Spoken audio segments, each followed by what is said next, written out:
So this month we are talking about masculine archetypes and the animus principle and how they can help us heal things that have been damaged inside us. At the end of the previous episode, I invited you to think of the masculine principle and write down what would be for you 3 important primary characteristics of masculinity and the masculine principle. And today we're going to be looking at the answers that you gave me, and we're going to continue looking at how the masculine principle can help us heal in these difficult times we have all been going through the last couple of years. Welcome to the Stories Cafe podcast, the espresso version of Stories Cafe, offering quick, enriching moments of reflection on literature, cinema, archetypes, philosophy, and the art of living deliberately. Just like a perfectly crafted espresso at a Parisian cafe, each episode is a brief pause for you to submerge yourself in something invigorating and fulfilling. I'm Annette Wernblad, course creator, internationally published author, and wanderer at heart. So cozy up as we explore the powerful world of stories, how they shape our lives, and teach us the art of living deliberately.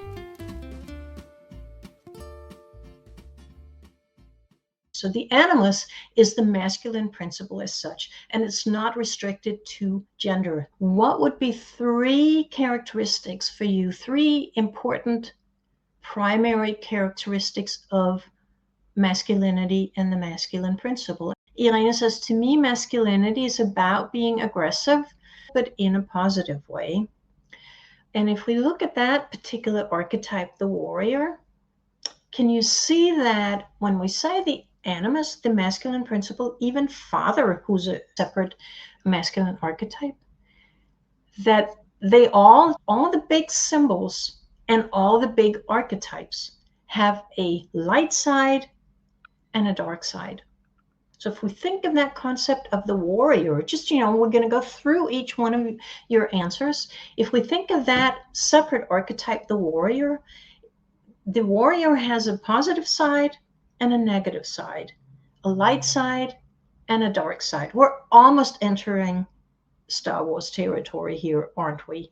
There's the light side of the Force and the dark side of the Force. And in Star Wars, as in so many of the big mythological tales, that is all connected to father. How can you become the best masculine version of yourself with the archetypes with the helpers that are at your disposal, whether Yoda or Obi-Wan Kenobi or whoever, in that journey until you learn that the dark side of father is your father too. And that even the dark father has a light side. So that's the warrior. I always think of the opening of Martin Scorsese's The Gangs of New York, which is a very powerful and overwhelming film about the father as a warrior, and the father knowing that he will probably be killed. So he has to, in as little time as possible, communicate to the son everything that he needs to know after the father is gone. So what is the best, most efficient way of explaining really, really deep lessons to someone when you have limited time is through the stories, the myths, and the archetypes. So he uses the myth of Michael the Archangel casting Satan out of paradise as the story he tells the boy. And we have a tendency, I think, in the beginning of the 21st century to perceive both of the masculine principle, but especially of the warrior, as a negative thing that we hear, probably slightly more negative energy than positive energy. Does that make sense? But there's a difference between the warrior and the soldier. The warrior is a much more ancient archetype because the warrior fights for what he or she believes in, whereas the soldier does it because he's paid. This is his job. So Michael says the provider, the hunter, the protector. You know what's really interesting is that the first lenses are other archetypes. Can you see that? So the headline, the archetype is the animus, the masculine principle. The warrior, the provider, the hunter, the protector.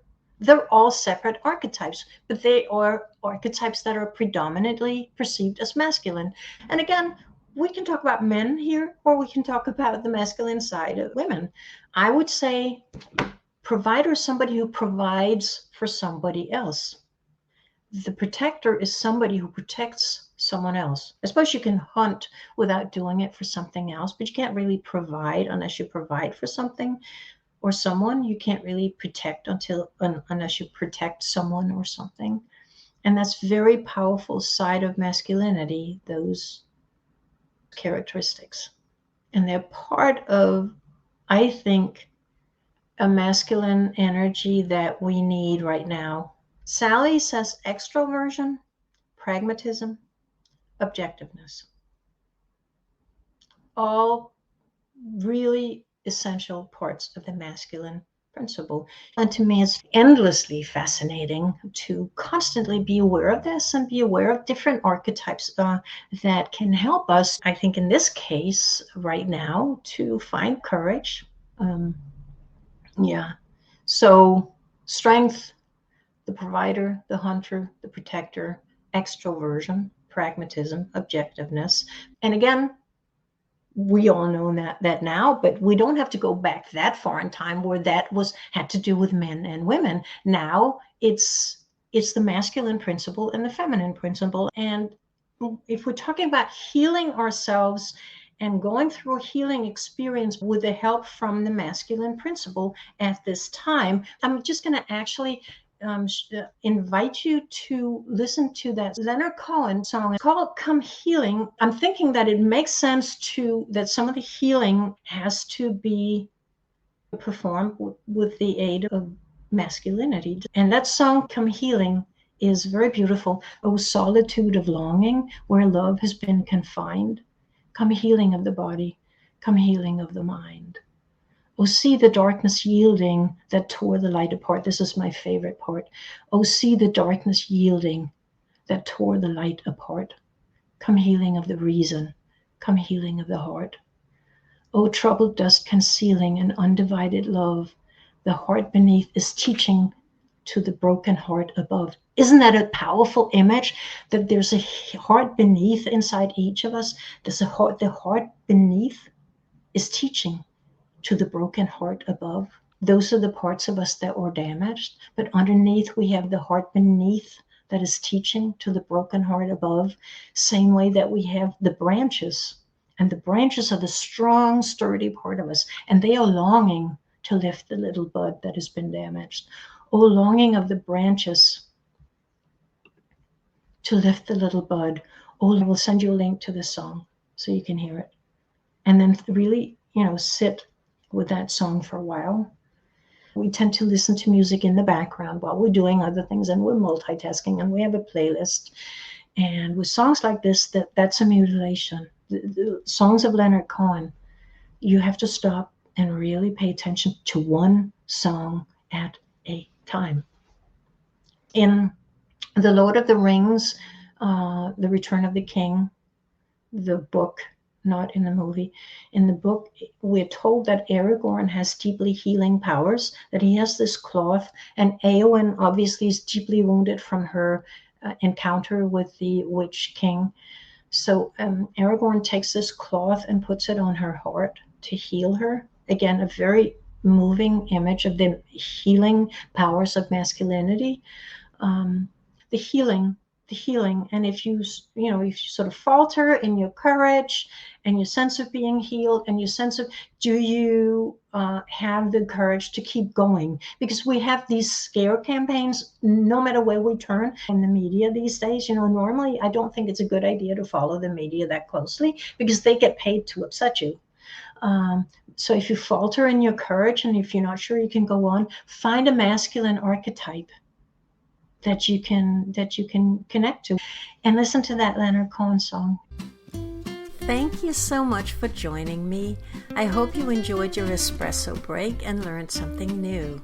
If you're eager to dive deeper into the world of stories and ideas, be sure to hit the follow button in Spotify or the plus button in Apple Podcasts so that you get each new episode straight to your podcast app.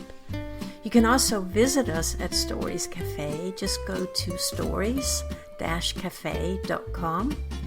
There you can explore free content for a taste of what we offer, or if you're ready for more, a paid membership unlocks in-depth discussions, full access to our archives, and a vibrant community of fellow story enthusiasts. I am so thrilled to have you here, and I look forward to welcoming you back to the Stories Cafe soon.